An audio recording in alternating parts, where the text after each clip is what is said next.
Friday Night Smackdown has some huge things coming up this Friday on Fox. And some things are more exciting than others, but the one in particular thing that we're going to talk about in today's video is very exciting, and it's finally time for WWE to make this thing happen. Now, without further ado, let's hop directly in the video. Let's talk wrestling with Billy! Yo, what is up, guys? My name is Billy. If you are new here, definitely be sure to like this video. Also, be sure to subscribe to the channel. On top of that, make sure to smash the like button. I mean, smash it. Smash the like button. Guys, there's some exciting things going on in the WWE right now. We are post-Royal Rumble, heading on the road to WrestleMania. And these videos that I make are definitely all very much, what's the word that I'm looking for? They're all opinionated. So nothing here is like, I'm not looking to give you the facts behind things. I don't need to do that. If you guys want, you can go follow me on TikTok where I cover news and stuff like that. That's up to you guys.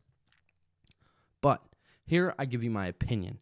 And right now, my opinion is that WWE is on a really, really big high, even behind all of the allegations and everything that is going on in the company. And that's kind of like this really cloudy storm, and I get it, you know, CM Punk getting hurt. There's a lot of negative to look at, but here I am trying to look at the positive of WWE and what they are doing, and there are some positives, and I think right now we need to take that into account. Not everything is always going to be so negative. I said the same thing about AEW.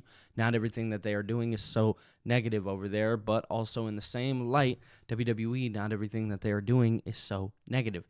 There are positives. Obviously, Bayley winning the Royal Rumble, that was a huge positive. Cody Rhodes winning the Royal Rumble, in my eyes, was a huge positive. Now, Billy, why are these such a huge positive thing? Well, to give you the answer to that, Bayley winning the Royal Rumble just sets her up for a huge match at WrestleMania, which is so rightfully deserved by Bayley. She is one person who I believe definitely has earned that position and that title to say I main evented WrestleMania. I definitely believe that Bayley has that structure. She's finally gotten her character to where she's wanted it to go. She obviously carried us through a damn pandemic. And then on top of that, she's just done outstanding work with Damage Control. So Bayley definitely deserves that. Now, on Friday, she is quote-unquote going to be announcing who her Royal Rumble chooser is. Now, Fox and everybody has been promoting that up, obviously, to get people to watch. Now, can I imagine that there will be some kind of swerve that happens? Absolutely. I do believe 100% that will be the case. There will be 1 or 2, 3, 4 swerves going on into the lead of this before she finally announces who she is going to face at WrestleMania. Why? Because Triple H and who he is going to build this up to be huge. He's going to build it up in a very, very important way. And to the person that she chooses to face, it will feel very important. Now, Bayley has no story going on with Rhea Ripley. The only story that she has going on is with Io Sky. So if you guys are wondering who she's going to face, spoiler alert, I'm here to tell you it's going to be Io Sky. Rhea Ripley makes no sense. Rhea Ripley is going to go on and face Becky Lynch. That's just the honest of that. But on top of that, there's some other things going on SmackDown, like Karrion Kross, Authors of Pain, The Final Testament.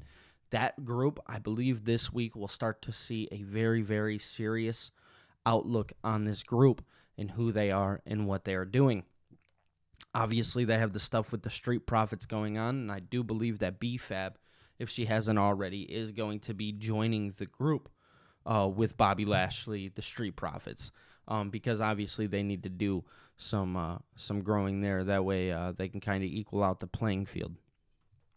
So, The Final Testament is based off of Karrion Kross and AOP, and Bobby Lashley and I forget what they called the group with Bobby Lashley and the Street Profits, Pride, something like that.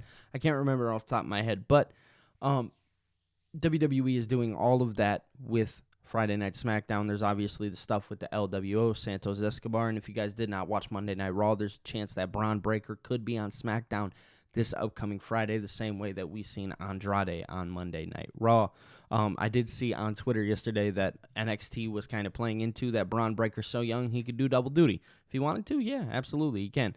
So seeing Braun Breaker over on SmackDown should be a very, very exciting thing. But let's dive right into what you guys are here for, what you guys want to talk about, and that's Cody Rhodes and Roman Reigns. Now, Obviously, the one thing on everybody's mind is who's Cody going to face. He has a story with both Seth Rollins and Roman Reigns, and to that I say your argument is very valid, right? Your argument is very valid. I see people commenting about how the build-up to WrestleMania has now become lackluster due to CM Punk being hurt, and we're no longer getting CM Punk and Seth Rollins. I understand your argument, and honestly, I get it, right? I get your argument, and I get why you think the way that you think, but I really want people to hear this out. WWE for the last year on television has told me one of two things. Number one, that the story is based on Roman Reigns. There's nobody else. I understand that people think, oh, Cody's story is based off. No, it's not based on the title. It's based on who has the title. Does the final story end with the title? Absolutely, but it's not based on that. See, Cody is the super babyface that needs to stop Roman Reigns from his reign of terror. Cody is the super good guy ready to take the title off of Roman and send Cody into the next stratosphere. It has to be that. It's time. And I'm here to tell you at WrestleMania 40, when Roman Reigns gets pinned, it'll be one of the biggest pops that you've ever heard in a pro wrestling arena, ever. It will be huge. It will be out of this world, and it will be something that the fans, even though the ones who are saying that they don't need it, will need it then. Now, Seth Rollins, what do you do with him? I've said it before, and you can go Drew McIntyre, Gunther, Sami Zayn, Jey Uso. There's numerous names, right? WWE has done a wonderful job at building up these people to make them look like legitimate competitors and contenders in that aspect and regard. So, I get it. It's lackluster now. We're not getting some matches that we really, really wanted to see this year. But hey, there's always next year. And yes, I understand that WrestleMania 40, what are they going to do for night one? As I said in my live stream with Engo, what you can do with night one is you give it to Bayley and you let the Royal Rumble actually main event. I stand by that. I think it's the right choice, and I think it's the right call. Because you have to understand that both Royal Rumble winners are offered a main event spot at WrestleMania, and there's 2 nights, so no better way to do it other than that. So WWE has done this outstanding job with telling you about all these people and what you can do and what you can expect to see on TV.